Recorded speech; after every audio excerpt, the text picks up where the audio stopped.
अपने पसंदीदा शो के फुल एपिसोड देखने के लिए अभी डाउनलोड करें दंगल प्ले ऐप।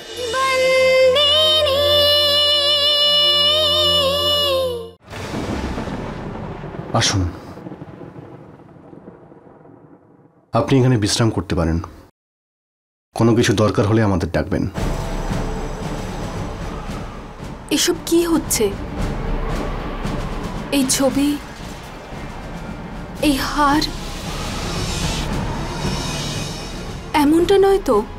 এই পরিবার, এই সন্তান সব আমার? আমি সুভদ্রা মাহিয়া বংশী নই তো? কি বললেন আপনি?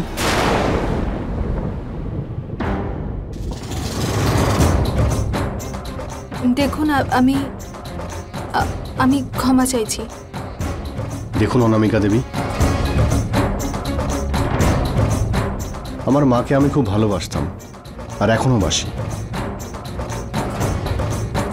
এক মুহূর্তের জন্য যখন আমি আপনাকে দেখলাম তখন সবার মতো আমিও ভাবলাম যে আমার মা ফিরে এসেছে, কিন্তু আমি জানি এটা সত্যি নয়। শুধু একটাই কথা আমি ভাবছি, আপনি বিভার নাম কি করে জানলেন? আমার স্মৃতিশক্তি চলে গেছে। আমি এটাও জানি না যে এই বাড়ির সাথে কি সম্পর্ক। হতে পারে আমি সুভদ্রা, হয়তো এই আঁকা ছবিটা আমারই, এই হারই আমার পরিচয়। অদ্ভুত না? এই বাড়ির প্রত্যেকটা লোক আমাকে চেনে, কিন্তু আমি কাউকে চিনতে পারছি না। আমি তো এটাও ভুলে গেছি যে আমি সুভদ্রা মাহিয়া বংশী। আপনি সুভদ্রা মাহিয়া বংশী নন। আপনি আমার মা নন। আমার মা মারা গেছে, আর যে একবার মারা যায় সে কোনোদিনও ফিরে আসে না।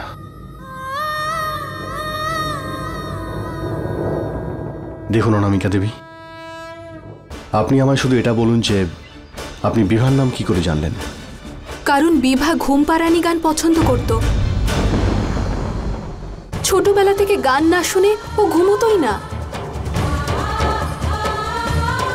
খোকা ঘুমোলো, পাড়া জুড়োলো, বর্গি এলো দেশে। এই গানটা আপনি কি করে জানলেন? এটা তো আমার মা সূর্য আর বিভার জন্য গাইতো। সূর্য? সূর্যকে?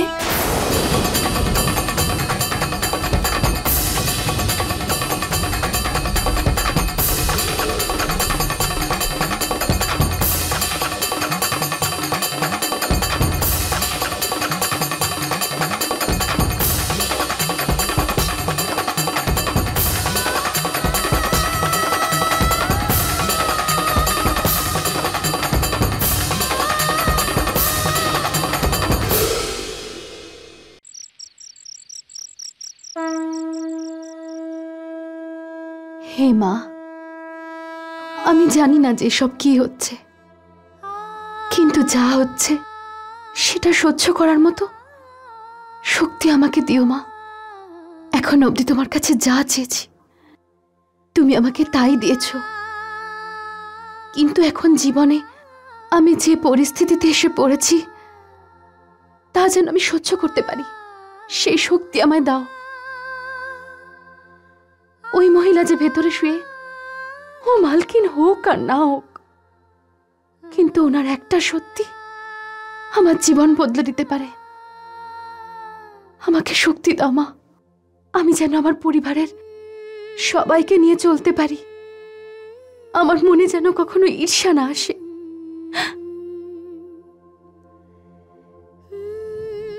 এই সন্তরি,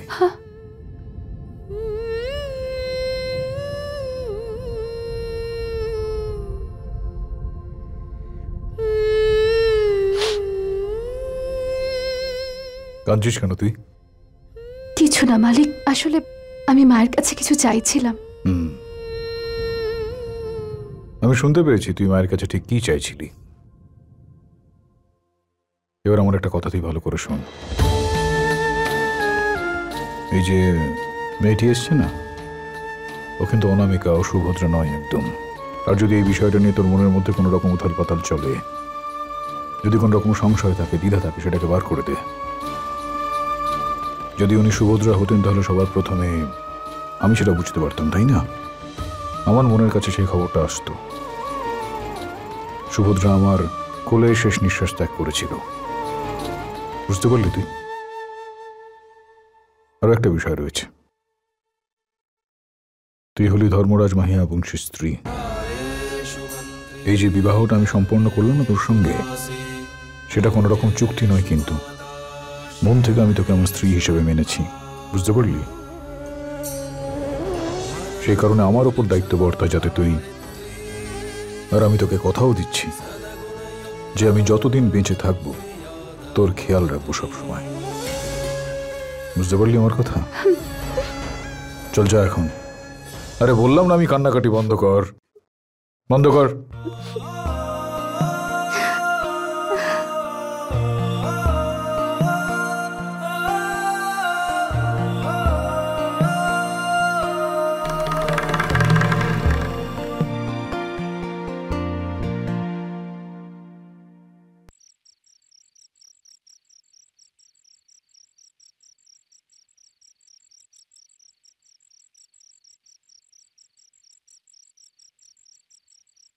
ভাই, তোর সাথে একটা কথা ছিল।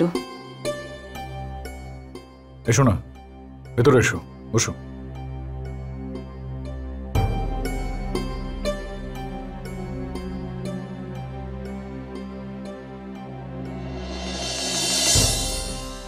ভাই, এই সব কিছু মানে এসব যা কিছু ঘটছে আমাদের সংসারে, আমার মন বলছে কিছু একটা ভুল হচ্ছে। কি বলছো তুমি এসব? একটু পরিষ্কার করে বলো না। কত প্রমাণ দিয়েছে এই মহিলা যে ওই সুভদ্রা বৌদি। তো আমি বলে দিয়েছি তো যে ও সুভদ্রা নয়, ঠিক আছে? আর ওই যে ওই হারটা যেটা ওর গলায় পাওয়া গেল, আর ও যে এই বিভার নাম জানে, সেসবের কি তবে কোনো মানে নেই? ভাই, তুই একটা কথা বোঝার চেষ্টা কর। এই মহিলা যতদিন কোমায় আছে, সুভদ্রা বৌদিও ততদিন আগেই মারা গেছে। তুই কিছু বুঝছিস? তাহলে তুমি এটা বলতে চাইছো যে উনি সুভদ্রা? আরে দিদি ভাই, কি ধরনের উল্টোপাল্টা কথা তুমি বলতে শুরু করেছো? আরে বাচ্চাদের মতো জেদ তো তুই করছিস ভাই। জানি না আমার মন কেন বলছে যে ও সুভদ্রা বৌদি। আসলে আমার হৃদয় এবং আমার বুদ্ধি এই দুটোই আমাকে জানাচ্ছে যে উনি সুভদ্রা নন। এটার কোনো রকম গুরুত্ব নেই নাকি? হ্যাঁ, তাহলে তোর কাছে এসবের কোনো মূল্য নেই? জানি না সুভদ্রা বৌদির ব্যাপারটা তুই এত হালকাভাবে কেন নিচ্ছিস। কি জাদু করেছে ওই সন্তুরি তোকে যে তুই কিছু জানতেই চাইছিস না? আচ্ছা, তোমার এই ধরনের কথাগুলো বলার কি কোনো কারণ রয়েছে? আচ্ছা, তাহলে তোর কাছেই বা কি কারণ আছে বল? ও যে সুভদ্রা বৌদি নয় তার কি প্রমাণ আছে? ব্যাস, ঠিক আছে দিদি ভাই, আর না। অনেক কিছু বলে ফেলেছো তুমি।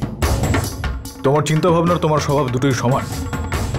তুমি হয়তো ভুলে যেতে পারো, কিন্তু আমি কোনোদিন ভুলতে পারি যে সুভদ্রা সেদিন আমার কোলে শেষ নিঃশ্বাস ত্যাগ করেছিল। তাহলে আমি বা এটা কি করে মেনে নেব ভাই যে তোর হাতে মারা গিয়েছিল সেই আসলে সুভদ্রা বৌদি ছিল? দেখ ভাই, আমি তোকে এটা বলছি না যে তুই ওকে সুভদ্রা বৌদি বলে মেনে নে, কিন্তু একটু খোঁজ খবর নিতে অসুবিধাটা কোথায়? কে বলতে পারে যে মহিলা তোর হাতে মারা গিয়েছিল সেই যে আসল সুভদ্রা বৌদি,